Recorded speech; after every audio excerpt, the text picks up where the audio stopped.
Welcome to the very first episode of Salt of the Earth, Northwich People of Action, a podcast celebrating the people, projects and community events that help make our area such a special place. In this episode, we meet Heather Thompson from Rotary, who shares her own volunteering story and gives us a behind-the-scenes look at how this podcast first came about. We also sit down with Jill Haynes from Station House Cafe to explore how community spaces can bring people together and become something much bigger than just a place to eat. And Rupert Adams joins us to talk about one of Northwich's best known events, Riverfest, what it means to the town, what goes on behind the scenes and why it continues to thrive year after year. So let's get cracking. The lovely Heather Thompson, a 2-year member at Weaver Valley Rotary Club and our current treasurer. Heather, welcome. Hi, Paula. Tell us a little bit about you.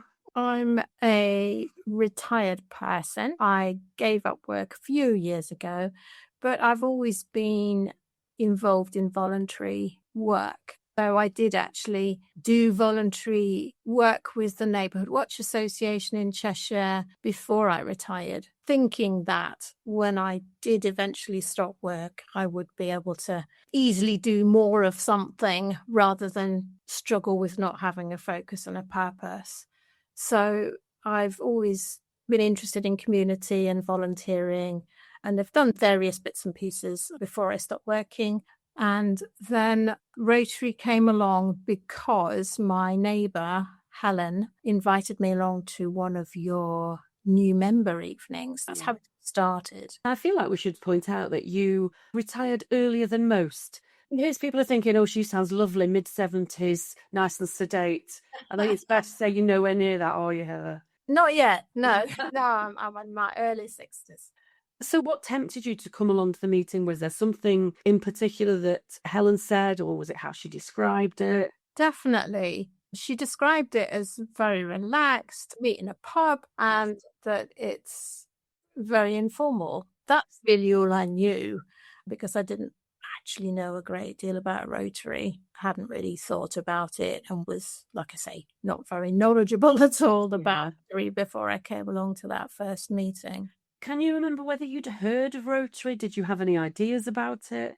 I definitely heard about it. And when I was thinking about the recording that we were going to do today, I did actually try and pinpoint when that was. And I came to a family wedding down in Oxfordshire where we were gathered at the venue on the evening before, so family and friends, before the wedding in order to have a meal and gather for the following day.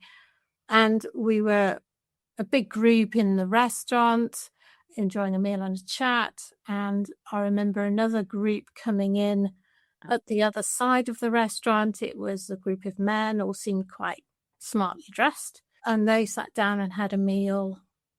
And then at some point in the proceedings, one of them put on some chains around his neck, got up, and then there was various speechifying and using of toasts to various people. And anyway, of course, all of this activity caught the attention of our group. Yeah. And there was a bit of discussion about, well, what's going on over there? And one of the waitresses said to us, oh, that's the local Rotary group. So that was my contact with Rotary. Yeah. Joining Weaver Valley Rotary Club. So you had a conversation with Helen, who doesn't fit the mould of how you've just described that other Rotary meeting. But did you come along with any preconceived ideas or any initial thoughts about what you expected Rotary to be? Well, I suppose if you'd asked me what it was, subconsciously, I suppose I'd probably have said it's an organisation that's mostly populated by men, although obviously it isn't a male-only organisation, but at the time I might have assumed that. And because of that event the night before the wedding, I suppose I might have thought, well, it looks a bit strange. Why do you need to wear chains? Okay. Yes. Perhaps it's me, but I'm slightly allergic to those kind of symbols. Yeah. It's kind of like, what's the point of that? Why do you need to do that? It seems unnecessary. And I've always thought that if you need to have visual symbols of status, I just don't do that. You didn't come to Rotary because you were attracted by the rigmarole, I think it's fair to say. Totally. In fact, that was quite off-putting. Yeah. And can you remember much about that first meeting you came to, about what it was that we talked about that drew you in? Yes, I can remember it, because I think whenever you're a new person in an established group, certainly for me, I'm not the most outgoing person naturally.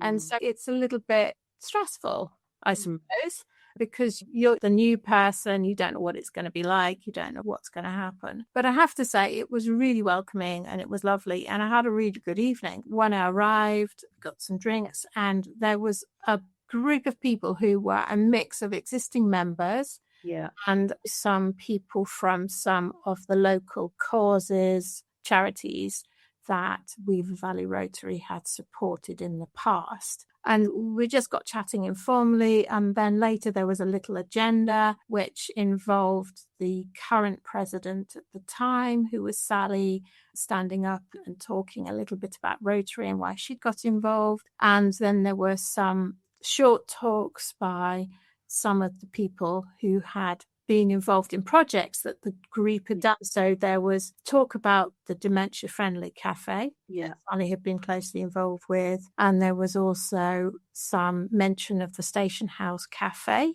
on the White Gateway and the work that the Rotary group had done. And what was interesting was that the club doesn't just support organisations financially. Yes. It was appealing to me that the club was prepared to volunteer its time to get involved with some of the organisations and to offer practical support or mentoring or just their life experience and skills or business skills. So it became apparent that quite a lot of the members are entrepreneurs like yourself, who run their own businesses and therefore have skills that they can offer to other organisations. So that seemed appealing too. Was there any particular reason that you decided to join? I was quite attracted by the fact that there were a lot of women in the room. It wasn't the male stereotypical thing, that it was so friendly and welcoming, and that the group were focused on supporting female entrepreneurs through their work with Lend with Care, which supports international entrepreneurs. And I knew about microfinance initiatives and that they were very effective as a way of supporting women overseas, because often they don't get the same opportunities that men do. That's great that you're actually specifically focusing that activity, international support. Just for a little bit of context there. So through Lend with Care, we are able to lend quite small sums of money. So usually it's about £100, often to women in quite undeveloped parts of the world. And it allows them to develop a business that either helps them and their families or quite often their communities. And they repay the money over a period of time. So it's just such a small thing, and yet it makes such a big impact that it is a really exciting and very positive thing to get involved with. Absolutely. Yeah, I suppose the feminist in me has found that appealing. Yay, they're supporting women. Yeah. And also, I think because one of my previous roles when I was working was to support small businesses myself and entrepreneurs, again, it felt like a very comfortable space. Felt like I was amongst people that I was comfortable with. Yeah. Was there anything that you were hoping to gain personally through being a Rotary member? I don't think I came with any expectation of that necessarily. I was on a curiosity mission, I guess. You've been a member now for around about 2 years. So can you tell us some of the things you have been involved with or some of the things you've really enjoyed? Yeah. So in fact, I did fill out the forms and join that first night. Obviously, I was on a learning curve at the beginning, and also I learnt about the opportunities that appear on the app. So there's always things that you can look at where you can just volunteer a bit of time. Initially, I was in the mode of, well, what can I actually commit to? What can I do that's going to get me started? And one of the first things I did was volunteer to support Greenbank School, the pupils there have some educational needs. They had some youngsters who were learning how to present themselves as candidates for jobs, and they wanted people to come along and do some mock interviews or give the youngsters support in terms of how to navigate that whole thing. It went well, and the feedback afterwards was that the kids got a lot out of it. Yeah. So that was quite useful. It sounds like that was quite challenging, but hopefully quite rewarding. Yeah, it was. It was. So that was the first one. And then I did the Santa Sleigh. I was an elf collector, and that was great fun. So I did enjoy that. Was it as you expected? Yeah, fairly much, I think. But what you don't necessarily anticipate is what the vibe is going to be like and what the reaction of the kids is like. Yeah, I've done that a few times afterwards because it's fun. Yes, it really is, yeah. I did enjoy that. Yes. I know you've also supported the Vale Royal Seniors Lunch. Yes, that's right. I was a volunteer driver for the seniors lunch, a lunch that is coordinated and organised by Rotary. It's quite a big exercise. They do have a huge number of seniors who take advantage of it. So there's a lot of drivers required. And I picked up 2 ladies from a care home and 1 gentleman who was living independently all around the Kingsmead area, and took them to the lunch. And they were super. It was so nice just chatting to them. They were very grateful. And that was a nice afternoon. I'm sure they had a fabulous day. Yeah, they did. I can only imagine if you're on your own, or less safe for the care home ladies, but certainly the gent who I picked up, he was living by himself. And wouldn't necessarily have had the wherewithal to get out and about and socialise in the way he was able to that afternoon. You really feel like you're making a difference. And one of the key things you are involved with, Heather, is this podcast. You are very much the driving force behind this. Could you tell us a little bit about how this has come about and why we decided to go down this route? Yeah, I'd love to. One of the things that I really like about this Rotary group is that it's very open to doing new things and to suggestions from members. And what ended up happening was that a gentleman called Errol Edwards, who's involved with the district that our Rotary group is part of, he came to one of our regular meetings and talked to us about a fund called the Public Image Fund that the district had established in order to allow clubs to bid for money to undertake projects that will raise the awareness of Rotary in their local area and hopefully enable people to understand what Rotary is about, to make Rotary feel like it's something they may wish to be involved in once they learn more about it. So Errol came and chatted to us about this public image grant, and a little light bulb went off in my head. It doesn't happen very often, but it happened that night. Because I'm a massive fan of podcasts. So I listen to them all the time when I'm walking the dog or doing or whatever I'm doing. I thought, why don't we try and make a podcast and tell some stories? Because stories are powerful, aren't they? Yes, absolutely. And so after that evening, I said to the group, well, what do you think? What would happen if we applied to this fund to create a podcast series? And I also knew a lady called Alyssa Germain, whose business is focused upon creating podcasts. And so I knew an expert as well. So I had a chat to her and said, what do you think? And she said, yeah, I'd be delighted to help you. And so we came up with the idea as the club of doing a series of 6 episodes. And I pulled together an application to this public image fund and fortunately got money. I think that was last autumn. So ever since then, it's been my main focus really to make this happen. It's really exciting that we are now making it happen. And when we all first started talking about it, we probably thought it'd be a couple of hours of recording and then we'd send it over to Alyssa and away we go. And I think it's fair to say it's turned into a much meatier project than we had perhaps envisaged, but hopefully one that, exactly as you say, really helps us to share those stories and help people to understand what Rotary does, even if that's just helping people to appreciate just how much Rotary does in the community. But yes, even better if some people feel tempted to come along and meet us in the pub for a meeting. Yeah, exactly. Because I think there's a lot of confusion about Rotary in Northwich, the fact that there's more than one club and that they're quite different. So that's something I learned when I joined. So I think it should hopefully enable people to understand more about the Rotary clubs in Northwich Yeah. and our involvement in some of the big events that are in the Northwich calendar. And it's very focused on our local area as well. And so that's nice because I've certainly learned a lot more about what goes on in and around Northwich through being part of the Rotary group, through being a member of the club. And there's some really nice stories about the work that goes on. And those are otherwise not told, are they? Yeah, absolutely. I have been listening to the recordings as you've been creating them.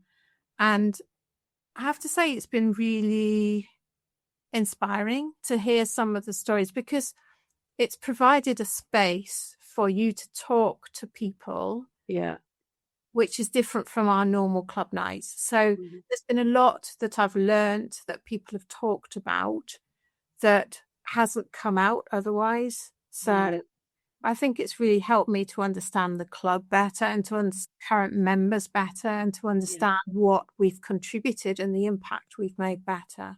So yeah, I'm really grateful to you for making that contribution and for doing all the interviews because I think you're bringing some brilliant content out and hopefully going to land well with people. Hopefully it's going to inspire people to come along and come and meet us.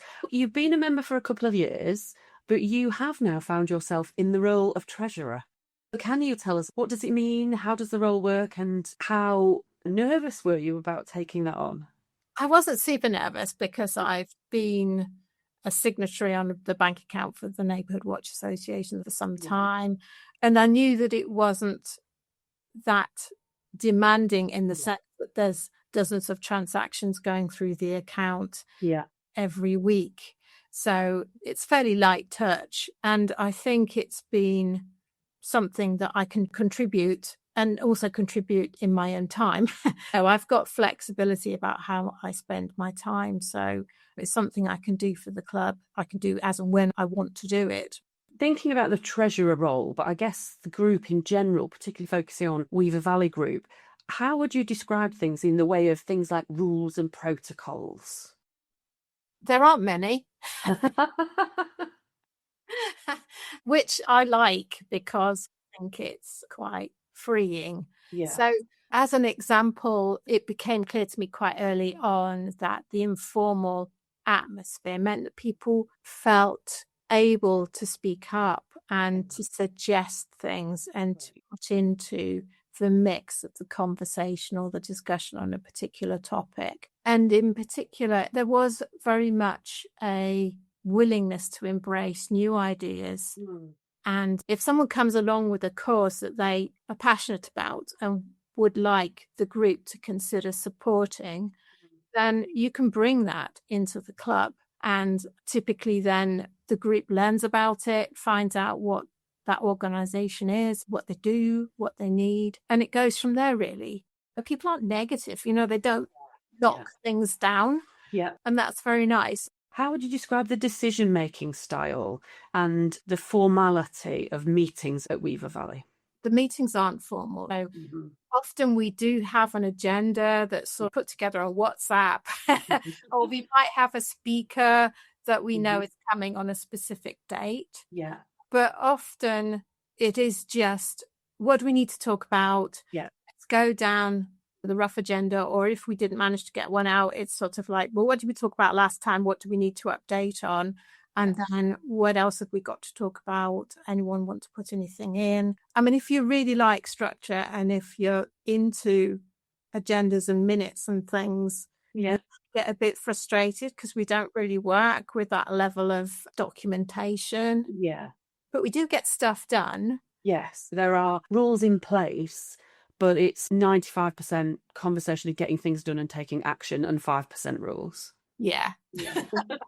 That feels nice. Yes. When I Yeah. was working, I have done some jobs which started out fabulous fun, and then gradually a lot more bureaucracy and processes crept in. I'm not one of those people that doesn't follow rules or Yeah. doesn't appreciate that rules need to exist. But sometimes, especially in informal clubs and associations rather than professional environments, it can be a bit stifling, can't it? So I think we've got a nice balance. We get stuff done.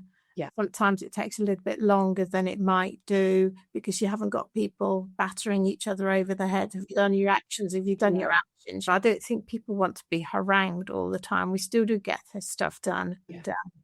And that's the point, isn't it? Yeah. What would you say to somebody listening who is in that space of thinking, this does sound interesting and maybe it is something I'd like to get involved with, but perhaps they're feeling nervous about it or unsure whether it's right for them? Yeah, I think nervous and feeling unsure is very natural. I think a lot of us feel that when we're going into a new situation. And I certainly felt a little bit unsure when I first joined, but it was so immediately friendly and relaxed that that was quickly set aside. And I did find I could chat to people easily and they wanted to know about me and why I'd come along. And so I'd say to anyone who was a little bit nervous, just give it a try. I mean, there's no pressure. It's not like you're not allowed out the door unless you've signed up. You know, it's very respectful. If it's not for you, it's not for you. That's absolutely Absolutely, yeah. The other thing is that lack of pressure extends to what you can and can't contribute, given what you've got going on in your life or your other commitments, etc. Yeah. Not made to feel a failure or not a good person if you don't manage to take part in certain things. Yeah. It's very relaxed in that way. Yeah, and I think because quite a few of us in the group are running our own businesses, we're busy people. And although you're retired, you're still a busy person. We're very mindful of the fact that everybody's busy, everybody's got a lot going on. So people will get involved when the time's right for them and when they've got the capacity to do it. And if they don't have the capacity or if it's a project that's not for them, that's absolutely fine too. A lot of people think if you're going to make a commitment to an organisation, you've got to be all in. And if not, it's a problem or you're going to be looked down on. If you feel like you can just do a little bit, that's absolutely fine. Yeah. So in a nutshell, come and find us at the Kingfisher every other Tuesday at 7:30. Absolutely. Fantastic. That's been brilliant. Thank you so much for that, Heather. It's been really interesting to hear about your perspective on Rotary, and hopefully we have tempted some people out there to come and find out a little bit more. Let's hope so.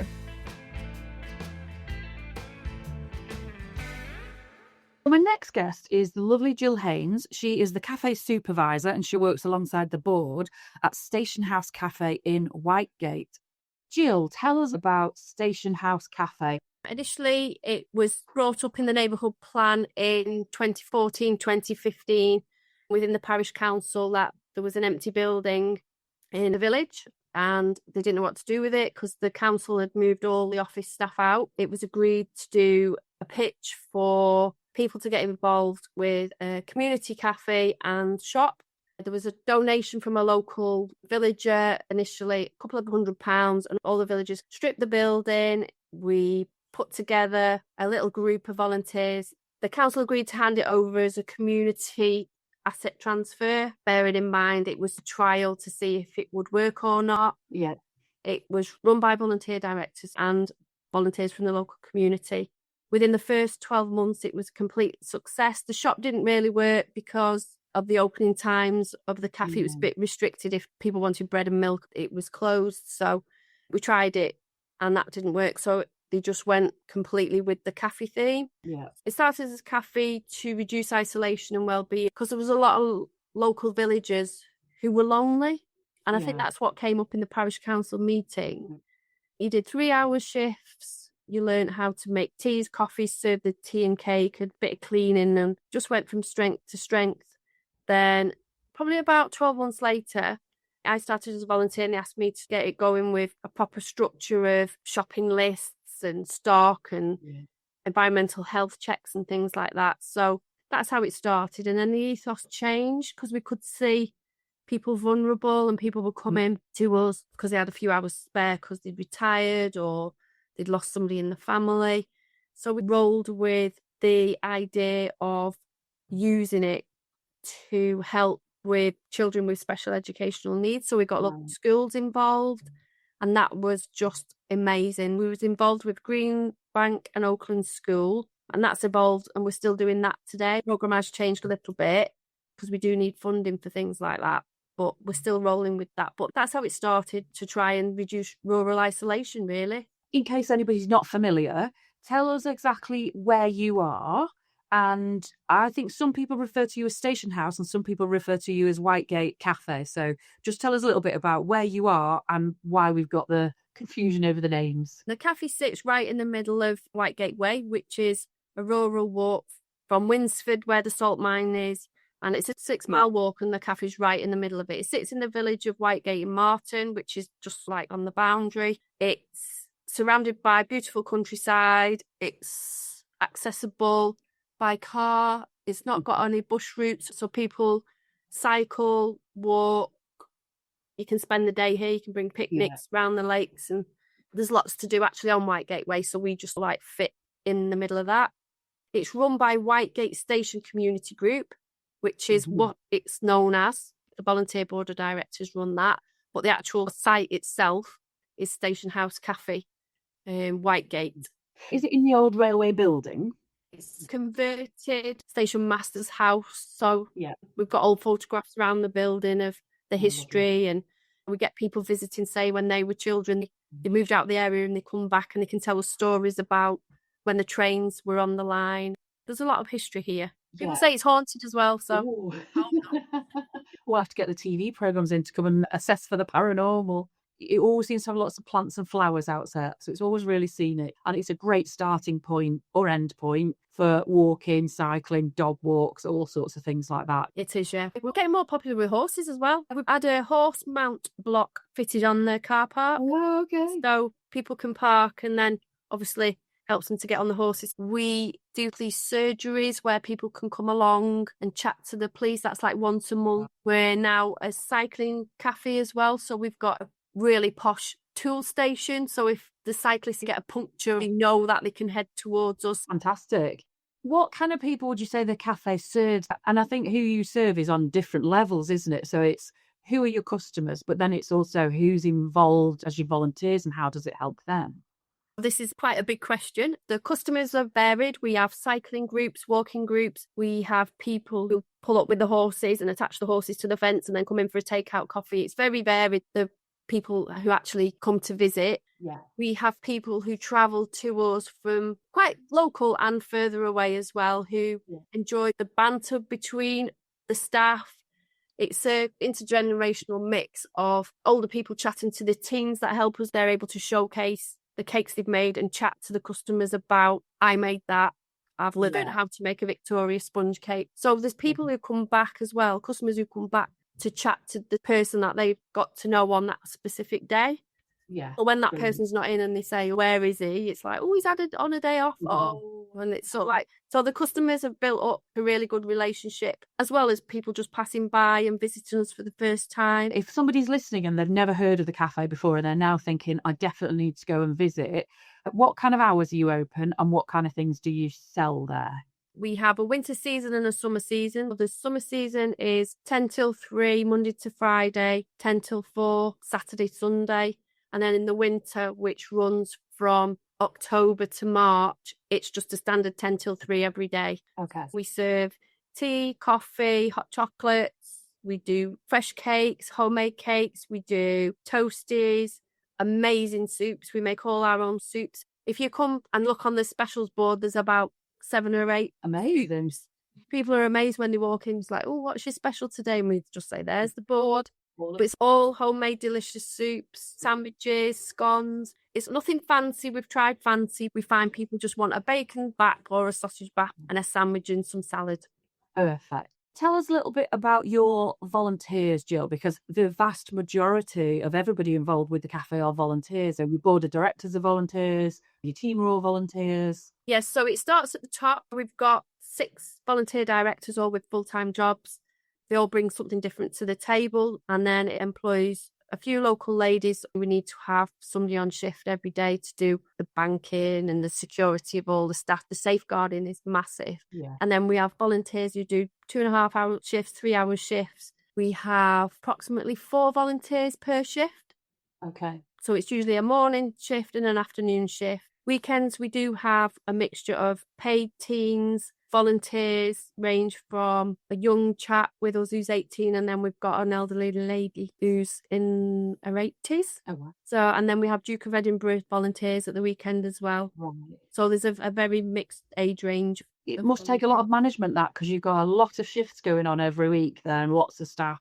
Yeah. What we ask, if people do want to volunteer, they can either pick up a regular shift per week, or they can drop in as and when if somebody's feeling poorly or they can't make it. You can do 1 shift a week, you can do 2, you can do 1 shift a month, you can come and volunteer in the garden, doing the weeding. We're always desperate for volunteers for DIY. And what kind of feedback do you get from your volunteers? What do they say about the experience of working there and of being part of the organisation? The younger volunteers get more out of it. We help them with CV building and things like that. They get the experience of their first job working within a team, learning to be part of a workforce, getting a job done. Then it ranges up to people who are coming out because they've just had bereavement, where as soon as they walk in, they're made to feel welcome. They have an arm put around them. They can chat. We give them advice. We have people who are a little bit nervous. We deal with people who are just retired, want something to do, really keen, come in with all new ideas. We do SEN support through schools, which is just on a Friday. But then we have independent young adults who come to us, and they are absolutely a major part of our community cafe here. They're given their own crib sheet at the beginning of the day, so they know they've got some responsibility. They're not just here to do bits and bobs of jobs. They've actually got a specific role to do. So they know that when they come in, they put their apron on and they've got to do fridge freezer temperatures checks, learning how to do stock deliveries. There's a lot of things that they learn from it. Confidence is a major thing. Yeah. We did have a young adult who came to us who wasn't that keen at the start. I think his family were like, come on. And he went back to school. He took home recipes to make soup, and he was making recipes at home with his family, and his family were amazed. Fantastic. We support a chap, and when he left, he gave one of our staff members a hug, and his family said he never hugs us. Oh, wow. He hugs the staff here, but he doesn't hug us. So we're doing something right there. Absolutely. It sounds like it's incredibly broad with all the customers that you're helping and the volunteers that you're helping and the schools that you help. What difference would you say the cafe has made? I think it offers a calm and safe space for everybody. Nobody's judged when you get here. We give you the time to ease yourself in. We support each other. Friendships are made within the cafe community, where people have made friends with somebody on a Monday and then they've worked on a Thursday, and then the next minute you found out that they've made friends and gone off to bingo. The cafe is an environment of inclusivity, really. But if somebody walks in and they're feeling a little bit down, we can pick up on that and sit in and have a chat with them. Yeah. So it's just a place where people can feel safe and included, really. And it's a huge asset to the community, isn't it? It is, yeah. I mean, we might be a bit late serving you toasty. Yeah. But people don't mind. Yeah, we can live with that. Can you remember how Station House Cafe got involved with Rotary? Yeah, I think it was a connection with one of our volunteer directors through her full-time job.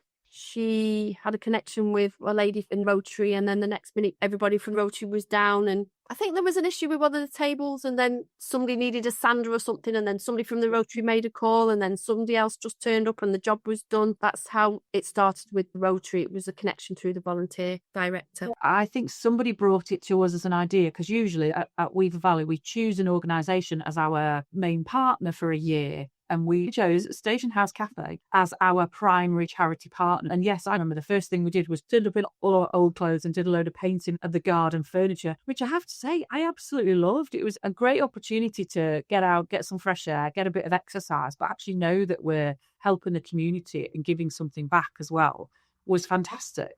Yeah, you did a good job. You did a good job. Fantastic. I'll put that on my CV. And then one of our members specialises in websites and social media. She's worked quite closely with a few different members of your team. We rely on volunteers to do our social media, and it was when Chloe came on board, she revamped it completely, put lots of lovely pictures on there, had sections where there was like little news bites. That was really helpful. If anything needs changing, we just ping across to Chloe on the WhatsApp group for her to amend anything. It's invaluable, really, because Fabulous. I have to admit, social media can be a bit scary in the world of a community cafe where they just do paninis and toasties. And it's a different skill set, and it's having the time to do it as well, isn't it? It's challenging to run an organisation and then try to do all the marketing as well, definitely. Chloe came along to our Soup on the Go event, which is almost like a Dragon's Den, but for charities and community groups. And I know she represented Station House Cafe, and I seem to think she won first prize. She did, yeah, she did. We were £500 richer after Chloe. So again, garden furniture theme, that's what we spent the money on. And I think we gave you a bit of a top-up funds for that at some point. Your money helped us to buy a wheelchair access bench. Brilliant. So it's like a 6 foot long, it's a massive bench. So people can come up with the wheelchair, but then they've got opportunity for the families to sit either side. So that's what your money went towards. That's so good to hear. How would you describe the relationship with Rotary and how helpful that's been to Station House? We were involved over that period of time in a massive contribution to supporting us for that year. We're still living with the legacy now. So we've got the website up and running, and we've still got all the garden furniture. What would you say to somebody who perhaps is interested in getting involved with Rotary and they're not sure whether they should, or they're not sure whether it's an approachable group? Well, you're definitely an approachable group. I would say to anybody to get involved, and the benefits that you'll get back would be really appreciated. From Station House Cafe's perspective, what additional help or support are you guys looking for at the moment? Volunteers in the cafe, you can do as little or learn as much as you want to. We can show you how to use the coffee machine. There's a dishwasher. You can just take the trays in and out, chatting to people. We always want gardening volunteers, DIY volunteers. You don't have to talk to anybody, or you can get stuck right in and mix in every day. There's lots of opportunities for you to do as little or as much as you want. What's the best way for somebody to get in touch? So they can either pop in and have a chat to any of our team members. They can ring in on the cafe telephone number is 01606 889 567, or they can email whitegatecafe@gmail.com. Now, I think you made a sneaky little mention before we started recording about a recent award nomination. Oh, yeah. One of our customers nominated us for the King's Award for Voluntary Services. Fabulous. So they nominate us, and then the next thing we knew, we were producing an overview of what the cafe does. Right. We put the whole of the team, and we got all the volunteers involved. We got feedback, we've got written testimonials from people, and we got through to the next round. The next thing we'll hear is November time, whether we've actually got through. It's the equivalent of a community award on that scale. Amazing. Well, fingers crossed for that.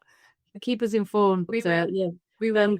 Look, Jill, that's all fabulous. I think people now really understand what Station House Cafe does, how many different people it helps, what a difference it's made to the community, and what a great relationship we've built with Rotary, and how that collaboration has really helped both organisations. Thank you so much, Jill. Thank you, and thank you for your support as the Rotary. Your legacy lives on. Well done. Thank you.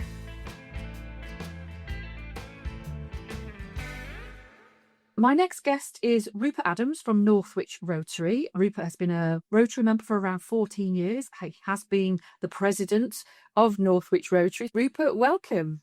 Thank you. Could you tell us a little bit about Northwich Rotary Club? Because we perhaps have a little confusing setup here in Northwich with the different groups. Yes, Northwich Rotary Club is the mother club of all the other clubs, not only in Northwich, but further afield. So we're also a mother club of Winsford Rotary. And all that means is we're the oldest club. We're just over 100 years old, having had a presence in Northwich with some quite well-known people from the past as members of the club. We're primarily here to talk about Riverfest. So the obvious question is, what is Riverfest? What goes on there? Northwich has two rivers. It has the River Weaver, and coming into the River Weaver in the town centre, it also has the River Danes. So very much a river-based town. But it's been said for many years, Northwich has turned its back on the rivers. So the principle of our river festivals has been to refocus on those assets, the rivers that go through Northwich. We started back in 2012, and that was very much a sort of canal boat-based, longboat activities. But in 2017, we worked towards creating a whole new type of festival for Northwich. And that's what we have today. And we've been carrying on with the River Festival, focusing on things like dragon boat racing, also the Ducks on the Dane, we used to be called. Tell me all about the juicy bits around dragon boats and ducks. Okay, so we employ a commercial company that runs dragon boat races up and down the country. A lot of them for Rotary clubs, I have to say. Race the Dragon, they're called, and they are the leaders in the field of dragon boat racing. Oh. And they bring along dragon boats, 3 of them each year, and those boats rowed by 10 people, but there is a drummer, so there are 11 people in each boat. We have about 20 teams each year. Sometimes it's a couple less. Sometimes it's a few more. We aim to have at least 20 teams rowing, and they row in heats, and the final is hotly contested. And we end up with a champion, and for the last few years it has been Visit Northwich. And there are many other teams that take part that are trying to knock Visit Northwich off their pedestal. So it becomes quite competitive. The race runs from Townbridge towards the Odeon. So it's a single length, about a couple of 100 metres at the most on the River Weaver. So that's the dragon boat racing. Teams enter, sign up and register, and they raise sponsorship through their teams. Sponsorship for good causes in and around Northwich and further afield. Does somebody need to have a full team to enter? Not necessarily, no. As an opportunity, if someone wants to race but hasn't got enough members to make a full boat, we can actually marry people together and create boats. And we've done that in the past. It's the 3rd Saturday in July, and this year it'll be the 18th of July. We avoid, therefore, the artisan market. We close Weaver Way, which is the road behind the Salty Dog and McDonald's. We close that because the public and our stalls that are invited to come along and all the charities that are invited to have stalls, they occupy that space. How else can people get involved that day? One of the key things is it provides a real opportunity for charities to explain their organisation to the public. We get a good turnout. We get thousands of people attending. And this is an opportunity for any charity really to come along for a mediocre fee, probably something around £10 for most charities to have a stall and demonstrate their wares and their activities. So charities can get involved. We have food stalls and other stalls to keep the public entertained, along with an outdoor bar. So all of those sort of things you'd expect at a festival in the middle of July. But also people can get involved with things like our duck race, for example. Yeah, that's 2,000 yellow plastic ducks launched into the river, and with a series of prizes for first, second and third places. We're considering increasing the prizes. So I'm not going to say what the prizes might be. It has traditionally been on the River Dane. River Dane is not in very good condition, and we have to rescue the ducks at the end of the race, and that involves canoeists getting fairly close to the water and collecting up ducks. And last year it was not a pleasant task, so we are in the process of figuring out how we can race the ducks on the River Weaver. And that'll take place after the dragon boats have finished. This isn't just a great event and a lovely spectacle and a day out. There's a real community impact of this as well. Yeah, it's become a very well-liked annual festival in Northwich, attended by the public, an opportunity for businesses to do a little bit of extra trading, and that's always good for any town. Yes, so it's a generally all-round good day. We have side entertainment as well. So, for example, we have the Liverpool Brethren, who are a team of modern-day pirates reenacting old-day pirates' activities with cannons and muskets and typical pirate costumes going on. Do you have any idea of how much money is raised in a typical year, or how much money has been raised over the lifetime of the event? Yeah, it's difficult. We had the COVID year itself, 2020. We couldn't run the event. So it fluctuated, but we've always had a surplus. And I don't talk about profit, I talk about surplus. And we ask the charities, and many of them are fundraising on their stalls. We ask how much they raise. And quite frequently, some of those stalls are raising for their own charities. They're raising £500-600 on each stall. Yeah. The duck race itself raises in the region of £4,000. Wow. The dragon boat racing, depending on the number of teams, because we have to pay the commercial operator. But again, that can vary. This year, our nominated charity, it will be East Cheshire Hospice. We'll be giving a few £1,000s as a result of the day's activities. So the public get a great day out. We get to enjoy the river, and there's a lovely benefit at the end of that for the local charities. There is. And for those of us not familiar with Rotary, there's a part of Rotary called Foundation. And Foundation membership of Rotary money is raised for international good causes and projects.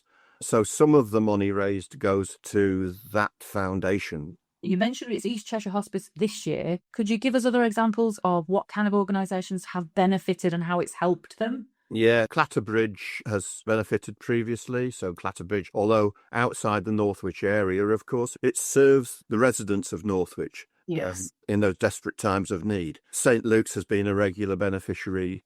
The Joshua Tree. Yeah. One of the things that we, the club, have done is sponsored some community boats. And those community boats are teamed by people who may not be able to raise a fee for entering a boat. Yes.